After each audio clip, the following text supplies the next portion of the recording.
Hey everybody, it's Irene with BrainStormAcres, and obviously I'm out in the greenhouse.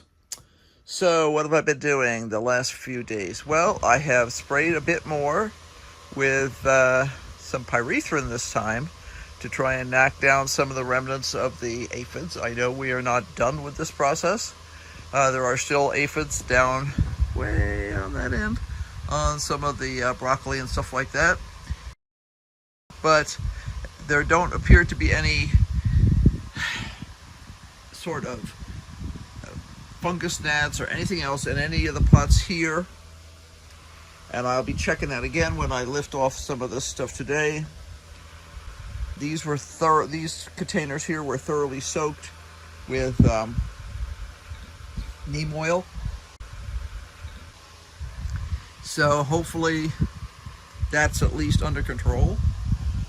Dragged out the parts for a hydroponic system that some friends gave us years ago. And we've had them carefully stashed. I need to pull together the rest of the tubing and stuff like that. But Henry and I have talked about it, and we're going to set up this system for strawberries, and we're gonna put a tank somewhere probably right in under here, reservoir tank. This is a small system, so it doesn't require a giant reservoir. And we're going to see what we can manage. I've been wanting to do this for several years, and I'm back. My alarm went off. Anyway, been wanting to do this strawberries in here for a number of years. We have watched a bunch of videos on how to do it, and I have a professional guidebook on formulas and things like that. So I have not had a chance to drag Henry out here yet to talk about this in close proximity detail, if you know what I mean. But we have pumps, we have water stones, we have air circulation thing. We've got the whole 9 yards. So yeah, stay tuned. We'll definitely be coming back to this. Got a couple of random rat traps set around here. Haven't seen anybody in here lately or any sign that there's anybody in here, but that means nothing. Anyway, so my project today is going to be taking the plastic off of these sections here. I'll be getting that pot of lettuce slid down because I don't want him in the way. I'm going to plant peas and snow peas in here. So that's the current plot. I think I'll probably do that guy full of snow peas and that guy full of peas.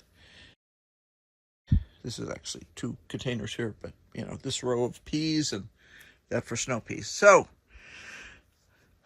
nothing to it. I mean, it's just lift the lids off.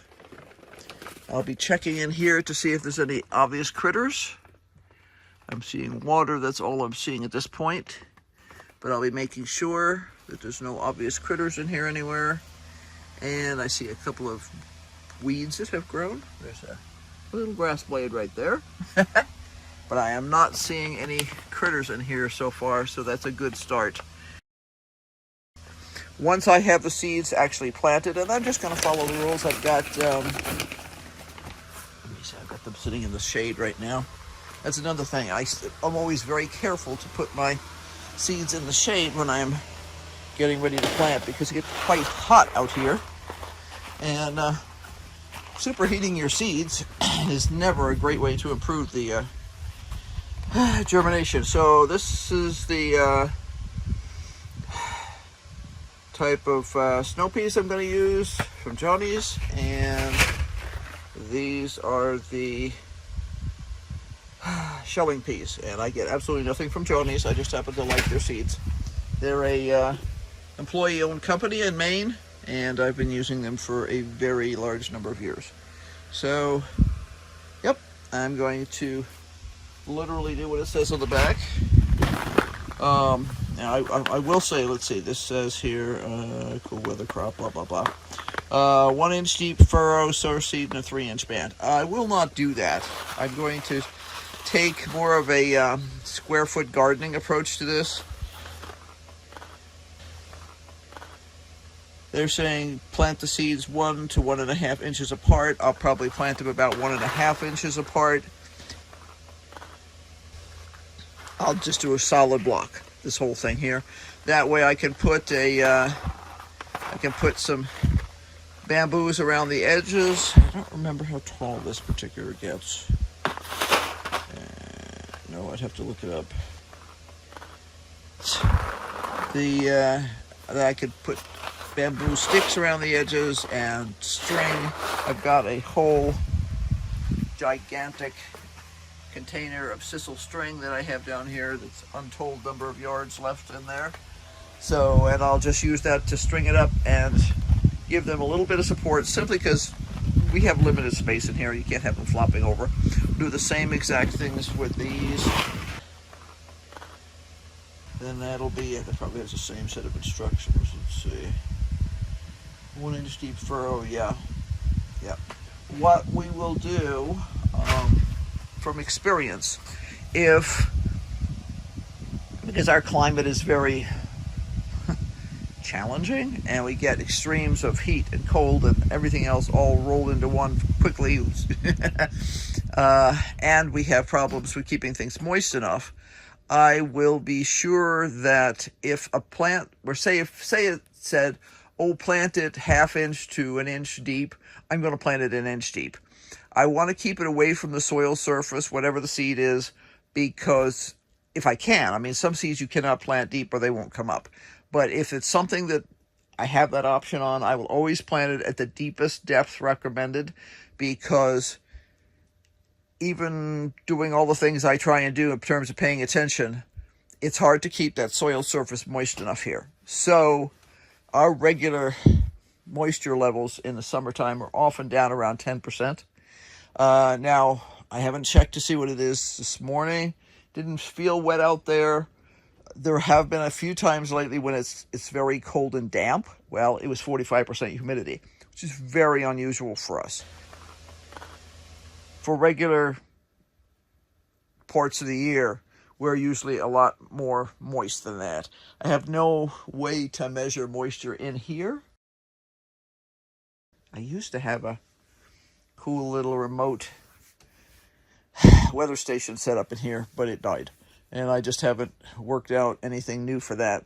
I may see if I can fish up something and stash it in here somewhere again, because it was handy to be able to really keep track of what was going on. My favorite was when I actually had it set up with a remote so I could check from the house to know what was going on out here. That was cool. Anyway, I'm going to be making individual holes for the seeds here, about 1 inch deep, and just planting this whole thing with snow peas and this with shelling peas. So I'll see you back when I'm done with it. Okay, here we are. I'm back. So that's planted with snow peas, and those two are planted with shelling peas. I planted them all in there, and then they've been watered, well, tamped a little bit first, because you need to have good soil to seed contact. And then I watered them both, and I'm going to put down the plastic just like it was before. I'm not going to bother clipping it, just to keep the moisture in there and help them stay warm, and also to help them stay moist. I'll be moving that lettuce, because he needs to go down there, so that I have room to approach from both sides. And there we are, phase 1 of this set of planting. I wouldn't call it spring planting, because that's kind of later, but this is the earliest spring veggies that are going in. Of course, we've had veggies all winter, and in fact our broccoli is almost ready to harvest. We've been eating spinach all winter, and Henry has another batch of beets to eat in the kitchen. But look at that guy, isn't he pretty? So yeah, he'll be dinner pretty quick. And he's got a side shoot friend down there, and this broccoli on the other side is also starting to grow a nice little head. So yeah, progress. Lots more to do. Be sure to like, subscribe, and hit that notification bell, because obviously we have a lot to do, and a lot of it is kind of on the wing. So yeah, I got some work done in the garden the other day. I'll take you out there, and we'll see. So until next time, Bye, and be sure to brainstorm, because obviously we are.